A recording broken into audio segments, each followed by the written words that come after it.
Assalamualaikum warahmatullahi wabarakatuh. Perkenalkan, nama saya Yulia Pratiwi dengan NIM 2104209.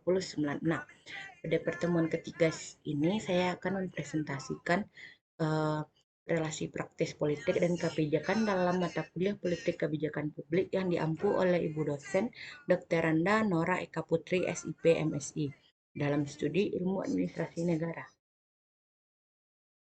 Yang pertama, konsep politik kebijakan.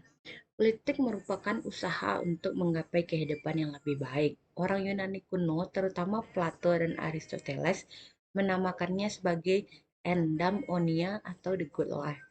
Namun demikian, pengertian politik sebagai usaha untuk mencapai satu masyarakat yang lebih baik daripada yang dihadapinya. Atau yang disebut Peter Marx, politik dalam bentuk yang paling baik adalah usaha mencapai suatu tatanan sosial yang baik dan berkeadilan. Betapa samar-samar pun tetap hadir sebagai latar belakang serta tujuan kegiatan politik. Dalam pada itu, tentu perlu disadari bahwa persepsi mengenai baik dan adil dipengaruhi oleh nilai-nilai dan ideologi masing-masing dan zaman yang bersangkutan. Oleh Miriam Budiarjo, 2008. Perspektif politik kebijakan publik. Secara harfiah, kebijakan publik itu tidak terlepas dari pengaruh pemerintah dan politik.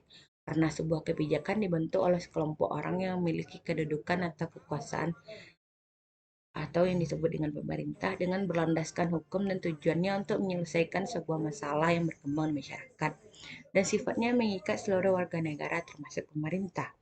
Hal ini pun didukung oleh Azmi pada 2012 dalam kehidupan masyarakat. Kebijakan publik sudah tentu akan mempengaruhi sebuah kehidupan, baik secara langsung maupun tidak langsung. Secara politik, Anderson memaparkan bahwa banyak orang ingin terlibat dalam advokasi kebijakan, menggunakan pengetahuan dari kebijakan publik yang baik yang akan mempunyai tujuan yang benar yang akan memenuhi kebutuhan mereka. Anderson dalam Azmi 2012 mengatakan bahwa proses kebijakan publik itu mulai dari tahap agenda kebijakan sampai pada tahap evaluasi kebijakan. Dari pendapat tersebut, maka penulis memberikan kesimpulan bahwanya suatu kebijakan itu berangkat dari sebuah masalah publik yang mendapatkan perhatian dari pemerintah, sehingga pemerintah menuangkannya dalam sebuah kebijakan baik berupa undang-undang, peraturan pemerintah, atau peraturan presiden untuk diimplementasikan dalam menangani masalah publik tersebut. Anderson juga menyebutkan bahwa dalam kebijakan publik memang ada beberapa kelompok yang mempunyai akses lebih daripada yang lain. Kebijakan publik dalam waktu kapanpun akan merefleksikan kepentingan orang yang dominan.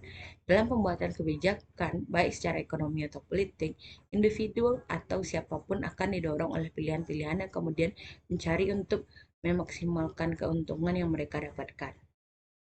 Aktor atau partisipan dalam kebijakan politik. Brickland dalam ESMI pada 2012 menjelaskan bahwa ada dua kategori partisipan dalam pembuatan kebijakan publik, yaitu satu official actor atau aktor resmi, yaitu mereka yang terlibat dalam kebijakan publik karena tanggung jawab mereka dan karena itulah mempunyai kekuasaan untuk membuat dan menegakkan kebijakan tersebut. Pihak ini biasanya dikenal dengan badan legislatif, eksekutif, dan yudikatif. Yang kedua yaitu unofficial actor atau aktor tidak resmi, yaitu aktor yang terlibat dan berperan dalam proses kebijakan tanpa adanya otoritas legal secara langsung untuk berpartisipasi. Brickland dalam Azmi juga memaparkan bahwa partisipasi politik yang luas adalah kunci dari demokrasi yang sehat. Namun, partisipasi politik jangan hanya melihat dari kacamata voting. Ada skala yang lebih luas untuk komunitas yang berbeda, strata ekonomi yang berbeda, umur dan kategori lain untuk berpartisipasi.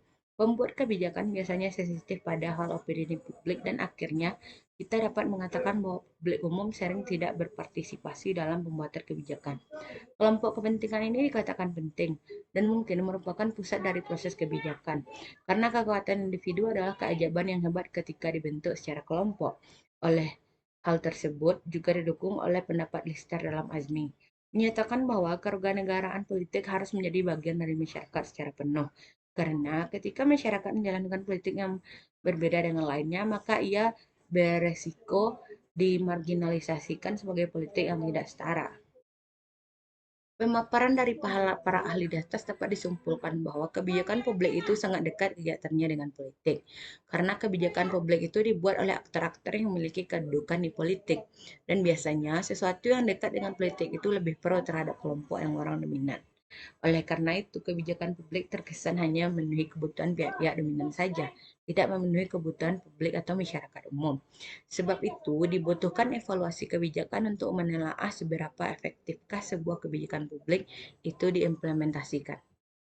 Mungkin pada pertemuan kali ini hanya itu yang dapat saya sampaikan. Terlebih dan kurang saya mohon maaf. Assalamualaikum warahmatullahi wabarakatuh.